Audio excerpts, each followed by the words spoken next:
a cloud of suspicion. Political tensions in the Philippines. The Philippine political landscape is fraught with tension. A climate of fear and suspicion has taken root.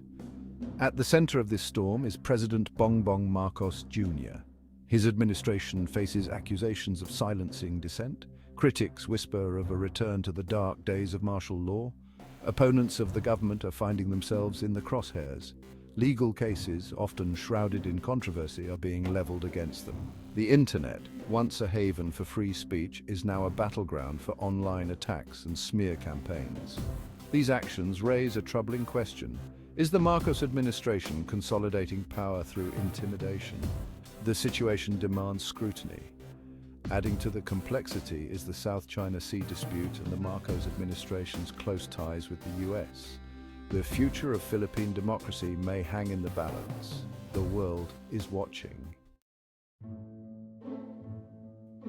The curious cases of Congressman Teves and Director General Bantag.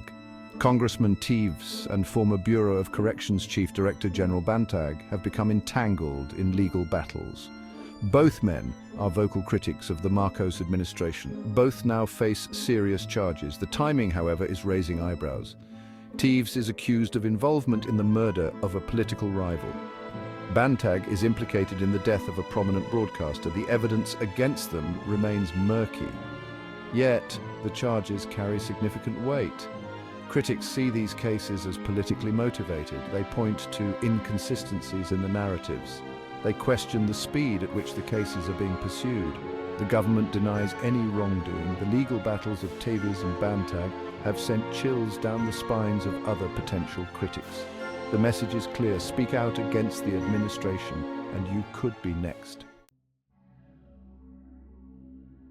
Online battles and offshore allegations, VP Duterte and Attorney Roque. The internet has become a weapon in the hands of political operatives. Vice President Sara Duterte, a staunch ally of Marcos Jr., has found herself the target of vicious online attacks. These attacks, often personal and relentless, appear designed to damage her reputation. Simultaneously, Attorney Harry Roque, a former spokesperson for President Duterte, is facing scrutiny. Allegations have surfaced linking him to Philippine offshore gaming operators, or POGOs. These POGOs have been accused of money laundering and other illicit activities. While the accusations against Attorney Roque remain unproven, the timing is suspect. He has recently emerged as a vocal critic of the Marcos administration. His investigation raises questions about whether the government is using its power to silence dissent. The cases of VP Duterte and Attorney Roque highlight the dangerous intersection of politics and the internet. They also underscore the vulnerability of individuals, even those in positions of power, to online attacks and smear campaigns. Section 4. A community under siege, the Kingdom of Jesus Christ in Davao. In Davao, members of the Kingdom of Jesus Christ live in fear. Their leader, Pastor Apollo Quiboloy, faces charges in the US. Quiboloy, a supporter of Duterte, denies all charges. His followers report increasing harassment and surveillance. 2 members of the indigenous people in the religious compound of KOJC in Kitbog died as a result of the assault of the police. The Philippine government pledges to cooperate with US authorities. Critics question if enough is being done to protect Quiboloy's followers. The situation raises concerns about religious freedom in the Philippines. Section 5. Echoes of the past, a looming crisis for Marcos Jr. The current political climate in the Philippines has triggered unsettling memories. Many Filipinos recall the dark days of martial law under President Ferdinand Marcos Sr., Bongbong's father. During that era, dissent was crushed, and human rights were violated on a massive scale. The parallels between the current situation and the Marcos Sr. regime are difficult to ignore. The silencing of opposition figures, the manipulation of the legal system, and the climate of fear all evoke a sense of déjà vu.